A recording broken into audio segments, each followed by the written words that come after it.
Hello and welcome to Bruxelles Je t'aime, Euronews' talk show all about the European capital of Brussels. On Brussels, my love, we take a look at some European stories that caught our eye, examine what's at stake for you and for Europe.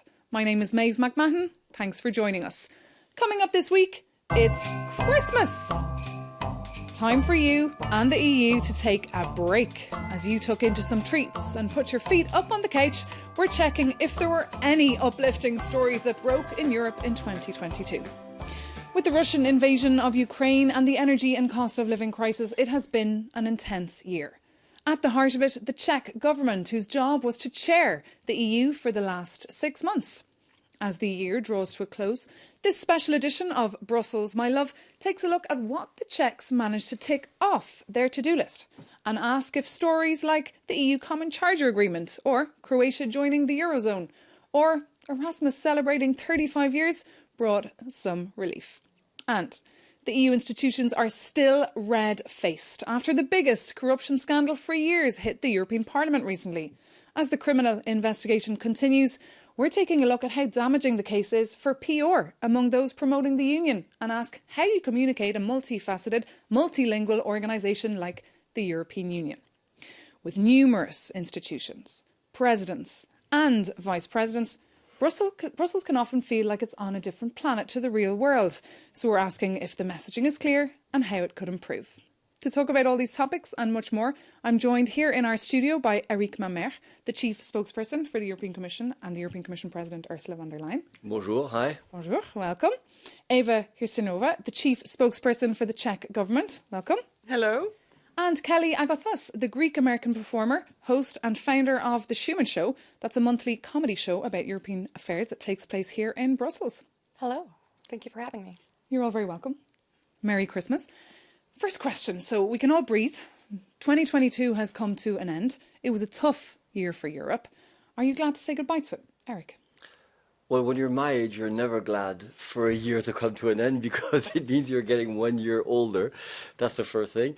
The second thing is the year is not over. Okay, it was my last midday today, so I'm quite happy about that. But the year will only end on the 31st of December. And as we've seen, there have been so many surprises this year. You know, we're going to stay watchful until the very end of the year. But on a more general note, obviously, I think everybody's looking forward to a 2023 that would bring a ray of light in Europe, basically, both in Ukraine and in the rest of Europe. A ray of light. We certainly do hope so. You won't be putting your feet up then. I'm hoping to put my feet up a bit, but we'll stay watchful, yeah. And Eva, you have been racing and chasing around this town and hopping over and back to Prague, to Brussels and back for the last 6 months. What about you? Are you breathing a sigh of relief to see this year come to an end? Yeah, we are really happy that we can finally breathe in a bit after the presidency. It wasn't easy. It was really challenging. On the other hand, running a presidency in the EU is a great experience. It's really very enriching experience, and we are happy that we made it, and we are happy that most of the people say that we were very successful. So that's our great Christmas present. And Kelly, you write comedy. You write scripts for comedy. You poke fun at the European Union. How to do such a task on a year that was like 2022? Well, I mean, first of all, for us, it was also kind of good because COVID restrictions started leaving. So we were allowed to entertain again. So that was our silver lining to the year, that we were able to do our job unencumbered the way it had been in 2020, 2021. That was the good part. Of course, the challenge of writing comedy in such a time is it's not so much that it's difficult to write the material. It's just that there's so much happened that because it's a monthly show, we were wondering, what do we focus on? Which story do we go? Sometimes it was hard to choose because so many things were happening at the same time. But I imagine the war in Ukraine dominated a lot of that. It did. Comedy. Well, it did. And sometimes you have to decide what is the tone to strike, when is the time. For example, our monologue in February when the invasion happened had to change. We threw it all out because 2 days before our show, Russian tanks invaded. And so our original jokes would not have worked. Well, let's stop there. Let's take a listen to what you've been up to with The Schumann Show and take a listen to a song that you put together with your team. Sure. I would do anything for Ukraine, but I won't do that. No, I won't do that. Wave your flag at every protest.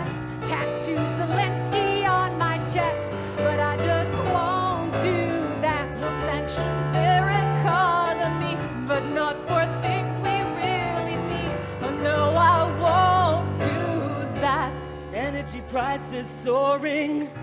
Putin's creating hell. I bet he won't see it coming when we send Joseph Borrell. But he won't divide us. We've got solidarity. Speaking with one voice. Just to mention Hungary. I would do anything for Ukraine, But I won't freeze my ass. No, no, no, I need that gas. There you go, an excerpt from The Schumann Show. Kelly, you've got a great voice as well, I must say. Eric, your reaction to that clip? Yeah, it's very, very funny. I like the way the word plays, of course, that you make. I think that it's really important to be able to laugh about anything in a way, because we need to keep our spirits up. And it's true that you can always find dimensions of the way we've reacted that can be questioned, that can be made fun of. The important thing is not to forget that at the end of the day, you've got people's lives, that are hanging in the balance. So it's great to have fun. Our job, obviously, is behind that to make sure that things happen. Ava, quick reaction? That was a wonderful wrap-up of the of the half of the year of the Czech presidency. Thanks a lot for that. Of course, it was not so funny in the council and in the institutions. On the other hand, Czechs are very well known for their sense of humor. And we also try to add it to the presidency, and some people, especially journalists I was dealing with, appreciated that we were funny, and sometimes we brought some jokes to the scene, because that also helped us to overcome the really tough tasks we had on our under plate. the Czech presidency, it was dubbed, in fact, the energy presidency here in Brussels, and you held, I think, 12 energy meetings? Yes. There were special energy councils, and then there were regular. Altogether, there were more than 10. Yeah. And we can take a look at the jumper that one of the Czech ministers gifted to all the different ministers from across the European Union. It says, "We will convene as many energy councils as necessary." So it became a bit of a running joke, the fact that so many energy ministers' meetings had to be held. And on a more serious note, you did manage to clinch a deal. Yes, we did. price We cap. did as many energy councils as were necessary, and in the end, we really clinched the deals necessary for the energy. So there was a gas price cap, oil price cap that was separate from the energy council, but there were also deals that secured the energy security for the whole EU. Eric, is this a good deal for Europeans and European business? Look, I think time will tell. I think that it meets the objectives that we in the European Commission had set, which is to protect us from price hikes, in particular in view of the next gas filling season. So from that point of view, absolutely. Now, let's be clear, there are so many uncertainties out there about what's going to be happening next year that, anybody who tells you, this is going to work, this is not going to work, we have found the perfect solution, is basically not serious. The really, really important thing also to remember is that it's not one measure that is there to end the crisis. It's a whole series of things that have been done. This is just the last agreement in the energy field. We've had many others before, and they build up on each other to a coherent whole that hopefully will help us first to make sure we have enough gas, right, as you were saying in your song, and at affordable prices for people. And Kelly, was this a price cap deal? Was this something you and your circles were following? How has this crisis impacted you? I want to say that clip you showed was from September, so I find it interesting that it's still relevant 3 months later. First of all, 4 months later. 4 months later, yeah. It just shows it. That also says something, I think, about processes and negotiations with 27 member states. But also, yes, we, of course, my energy bills have tripled. Everyone around me has to pay more for energy. And I have been following the deal. But I don't find it that immediately clear how that affects me as a consumer. What does the cap of €180 per megawatt hour actually mean for me? Because from what I understand, that's more of a market measure. And I've asked 3 journalists, I've asked people from the inside to try and understand that. And I'm not the average EU citizen. I have access. So what I'd be interested to know is how do we communicate this also as a good news story for everybody, and especially when it's difficult because we don't know yet what its impact is going to be. Well, we can ask the press officer. I mean, this is the question as well that you're getting all the time from journalists who have to then communicate that to the wider public. We hope that it will be good for consumers, but as Eric already pointed out, this is just a deal that we have now on the table. We hope that it will help all Europe, but obviously we need to see how it works in practice. And it's a kind of security that the markets can react on such a deal, and hopefully the prices won't rocket again, and will be good for you and for the others. So my energy provider is going to put it down or not? That's Ask your energy provider. I think what you have to remember is this measure actually is the result of the experience that has been gathered this year when we were filling the reserves for gas, because there Europeans were actually willing to buy gas at basically any price in order to ensure that it came. So your current energy bill is based on what your suppliers paid for the gas in last spring. So the idea here is to make sure that the price that you will pay next winter is limited, basically, thanks to this agreement, thanks to the fact that we've put together a joint purchasing platform, which means that they will buy it together and therefore get a better deal, among other things. And for more, you can check Euronews.com, because we have been working extensively on this story and trying to explain it to a wider audience. But I want to pick up on your song there. I would do anything for Ukraine. One woman who would like to do everything she can for Ukraine is your boss, the President of the European Commission, Ursula von der Leyen. She visited the country 4 times. She promised EU membership. Tell us about that promise. Will she be able to deliver on that? So hold on. She didn't promise EU membership. Let's be clear. You know, it's not a gift that the European Commission President can give.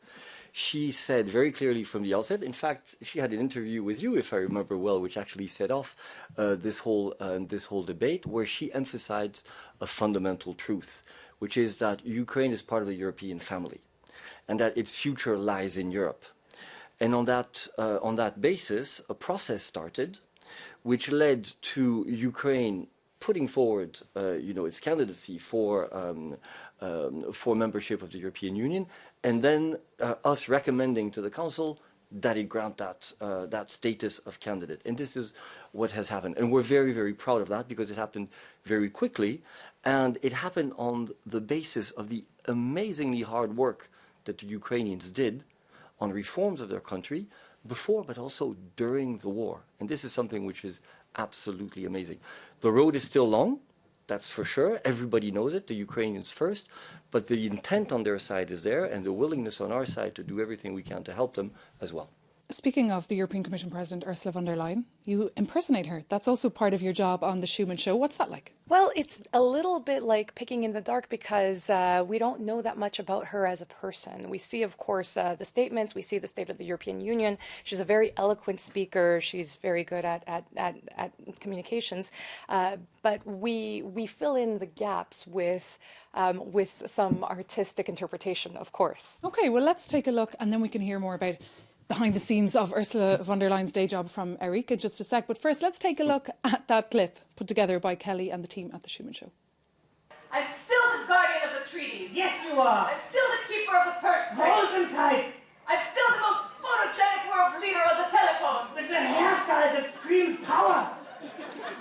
And I refuse to let Mateusz or any other far-right populist world leader threaten the integrity of our union. Fuck 'em. He can put his money where his mouth is, except he doesn't have any. You know who does? Who is she? Me, you do. Kelly there, impersonating Ursula von der Leyen. Did she do a good job? First of all, I didn't understand everything I have to say. I have to say, no, that's not exactly how she is. But as you say, you were trying to impersonate a sort of behind-the-scenes relationship, dialogue, and obviously things are a bit different in real life. This is comedy, and it's great that it is like this. No, Does Ursula von der Leyen really sleep in the Bernie Wong? Yes, of course. This is public knowledge, absolutely. I mean, basically, my boss is working 7 days a week, okay, with small exceptions, but fundamentally, it's not about power. it's about getting a job done. Of course, it requires having power, and she's very good at wielding the prerogatives that the Commission has. And she doesn't hesitate to do it, as we have seen, and to push it to the extreme limit as much as possible when it's necessary. But this is about dealing with crises that the European Union has never seen. So we've had to invent everything. She's had to invent everything right from the beginning of her mandate. You have to imagine what it is getting into that job, and 2 months later being hit by COVID. I mean, you know. And of course, she picked up Brexit there as well, which she inherited. COVID, Eva, Brexit, you of course have to work with the Commission for your day job, and I saw your head of government there put out a statement along with her and Roberta Metsola, putting their plans together for the next 2 years. What's that been like working with the Commission? I mean, it's a natural part of the job of the presidency that we work with the Commission. Obviously, we cooperate very well. We need each other, because the job of the presidency is also to bring forward the proposals of the Commission. And I think in that sense, we did very well. And what were the highlights for you for the presidency? What did you feel like you really got done that you wanted to get done? We still need to proceed a bit. We need Christmas to get calm and to proceed with the whole experience. But if we talk about something behind the scenes, living a presidency is like living in a video that goes fast forward. It's really 3 times, 4 times faster towards the end, when we were trying to strike as much deals as possible. We already started to skip sleep and eating and things like that. So this is hopefully over. But it's, as I said, it's a great experience. It's a great experience, and obviously the adrenaline and all that brings you forward. And we were really working hard, and people enjoyed. I think they will appreciate this life experience. Appreciate that life experience. And you, looking back at 2022, what stood out for you? Was there any good news story that you saw across Europe? Well, COVID, as I said before, the vaccine rollout, the equitable to as much as possible, that there was a deal for all EU member states and that we were all able to get access to them and start our lives again. Because for us as entertainers, we basically spent 18 months not being able to do our jobs. So that was, for me, something fantastic. I do think that the solidarity shown to Ukraine by Europe is notable, and that there was a fast reaction of condemnation to Vladimir Putin. Of course, the song was kind of like asking, how far are you going to go? What are you willing to do? And that's our job as well as comedians, to dance with the line and ask these hard questions. I hope that the answer in 2023 is that we keep doing that. And Eric, what about you? Anything that stood out this year? Kelly has stolen the words from my mouth. I was going to say exactly the same thing. And I think it's a bit, we forgot.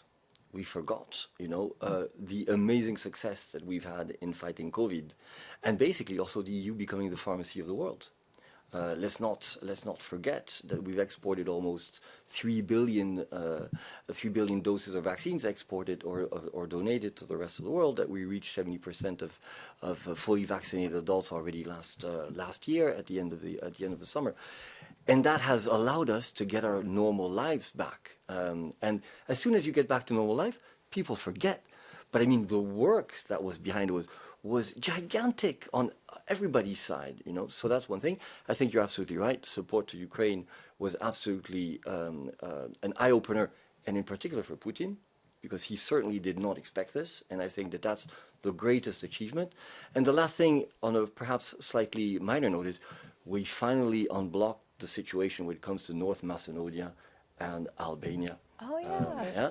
When it comes to their challenge. Okay, thank you so much, Eric. Hold that thought, because that is, I'm afraid, all we have time for this part, where we were looking back at some of the stories at 2022. But stay with us. Don't go anywhere, because in just a minute we'll be looking at how you communicate a massive organisation like the European Union. See you soon on Euronews and Euronews.com.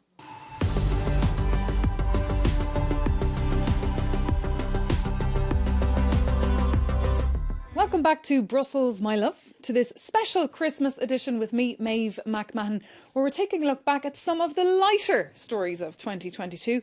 so as not to put you off your Christmas dinner. And as we're in the company here of two spokespeople and a stand-up comedian, we thought it'd be a good idea to talk about communicating the European Union, especially at a time when one institution is facing a massive corruption scandal. Because of course, Eric, this scandal is not focused on the European Commission, it's the European Parliament that's targeted here, but yet it's staining the whole European Union itself, and you have to put on a face to that as well.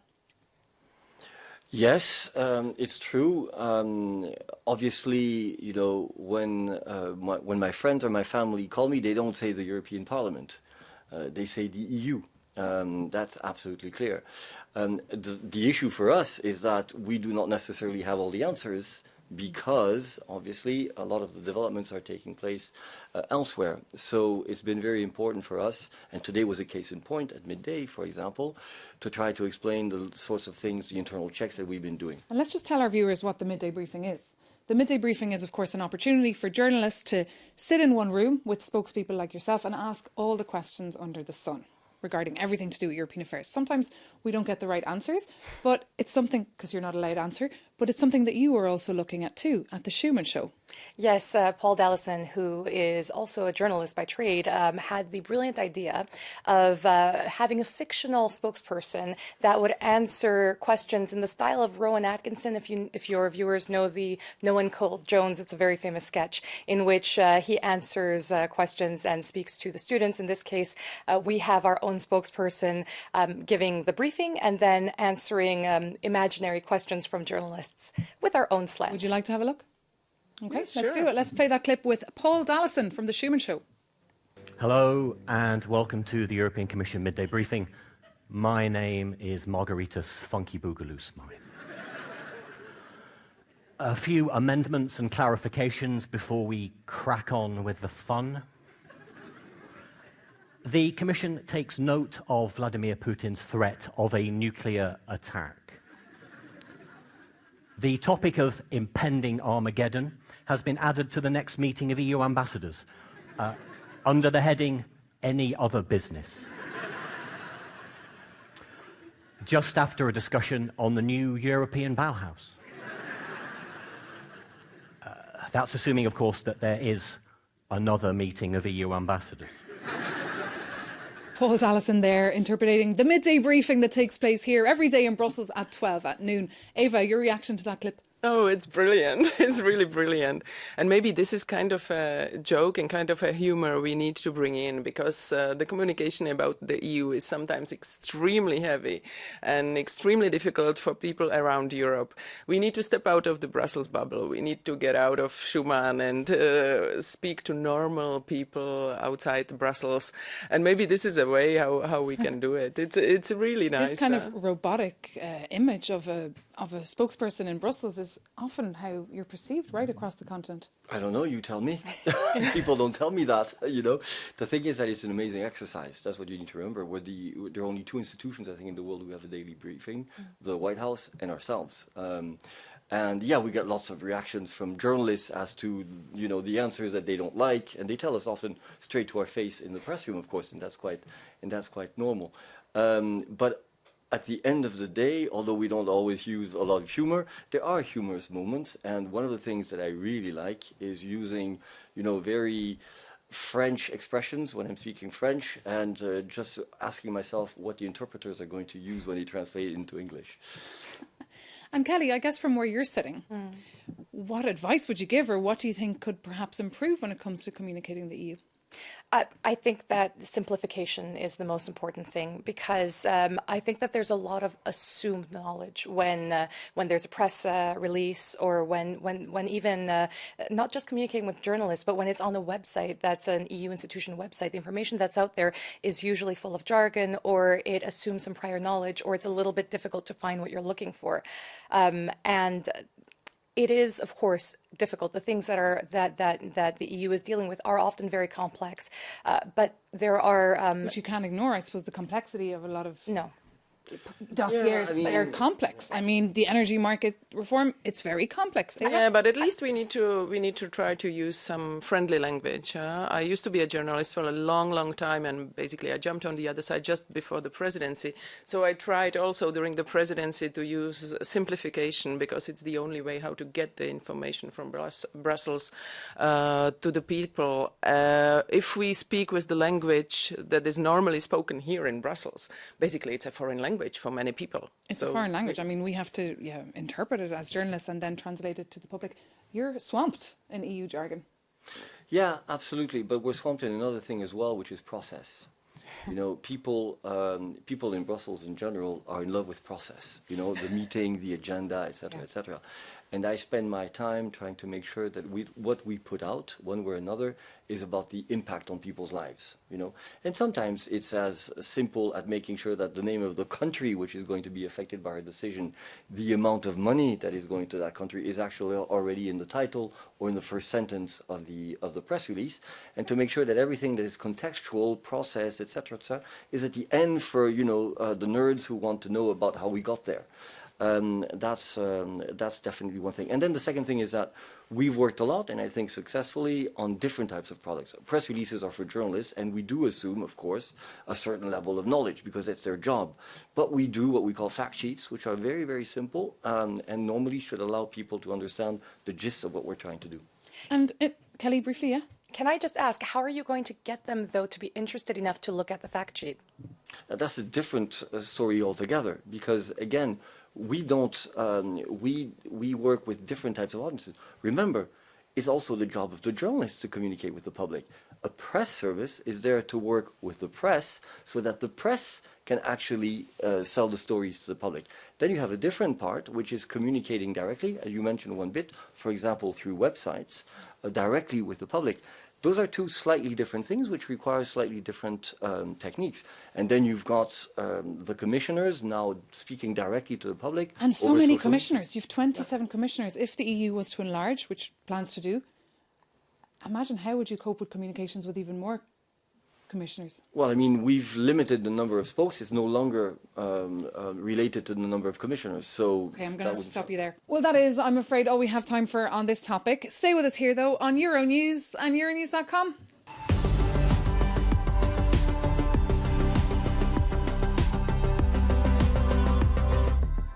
Hello and welcome back to Brussels, my love, to this special Christmas edition with me, Maeve McMahon. Well, apart from talking about Christmas, we're also looking ahead to 2023 to go out on the streets and find out what people are thinking about this year. Euronews' Paul Larocque went downtown to find out among shoppers what their hopes are for this year. Take a look. Well, happiness. I need to go to the gym more. And he already quit smoking, so maybe I should do that too. Personally, I don't want to stress about the future. I want to live every day like it's the last day. As I'm a medical student, I want to pass all my exams because it's hard. I want to grow my competence, my skills. I want to learn new things, learn maybe to do some piano or learn how to speak a language. I hope healthy for my family. I hope to travel again because I'm from Mexico. So I hope to come back again to Europe because it's really nice. This place is beautiful. In terms of a personal level, myself, I'm a pianist at the moment, so I want to get to that next grade with my piano. I want to discover more of Europe, what it has to offer. My resolution for 2023 would be to do sport again. To do more sport, but also to complete my law degree successfully. I need to find more time for my hobbies, such as sewing and painting. I hope that I will learn French so I can talk to my boyfriend. Yeah, I hope she will learn French so she can talk to me. And I hope to see her often a bit more also. I think I should work less and I should party more. Work less and party more. I wouldn't disagree with that. Eva, your reaction to that clip and what are your plans or resolutions? Yeah, so many plans, so many New Year's resolutions after the presidency. Spend much more time with my kids, eat healthy, go to yoga class again and do stuff like this. But obviously, what can we say for the next year? We wish for the peace. We wish for the war to be over. That's the main wish for the whole Europe. And you, Kelly? Yes, obviously, for the war to end, for the gas bill prices to go down. That would be nice. And then on a personal note, with our show having been so successful in Brussels, the next step for us in 2023 is making it accessible via the internet and to European citizens and showing them what happens not only in Brussels, but also across the EU, so that we can demystify it a little bit and through humor also inform as well as entertain. And perhaps get them a little bit curious. Get them curious, okay, Eric? I think peace in Ukraine on Ukraine's terms, that's really important, I think, for all of us. And I think if that happens, then a lot of the other things that we've been discussing about energy prices will sort of sort itself out progressively. On a personal level, two very important things. First is lots of snow in the first week of January, because I'm hoping to be in the mountains. I support it. I support exactly. And that's the thing. And a bit more time to learn to play the guitar, which is something I started and I never have time to practice. Well, you can come on then next Christmas and play the guitar. It seems like piano and time is a common thread there, playing instruments. People really want to get creative. I think that's also linked to the mental health crisis and the fact that people are, workaholics, are spending way too much time on their phones. Yeah, that's true. And especially during last 6 months. And just one wish for Europe for 2023? As we said, peace in Ukraine on Ukraine's terms. Peace. Peace, definitely. Peace. And how will you be spending Christmas, Kelly? I'm going to be spending Christmas with my family and some performers and colleagues. Performers and colleagues? Yes, my family has made them part of theirs. With my family and hopefully without the phone. Without the phone. You're probably addicted as well to your phone, Eric, as the spokesperson. I mean, you've got to be on call 24/7. Yes, and it's a big issue. So Christmas with my wife's family, and then with my family, and then some quality time with my wife. And how will the president be spending her Christmas? That you have to ask her, but she, of course, will be with her family as well. Taking a break. Okay, well, I wish you all a lovely break this weekend. Enjoy it. And also to our viewers, thank you so much for joining us here on Brussels, my love. Thank you for your company and have a great Christmas. Enjoy your time if, of course, you celebrate Christmas. And if not, just enjoy your weekend. And we'll see you very, very soon here on Euronews and Euronews.com. Bye for now.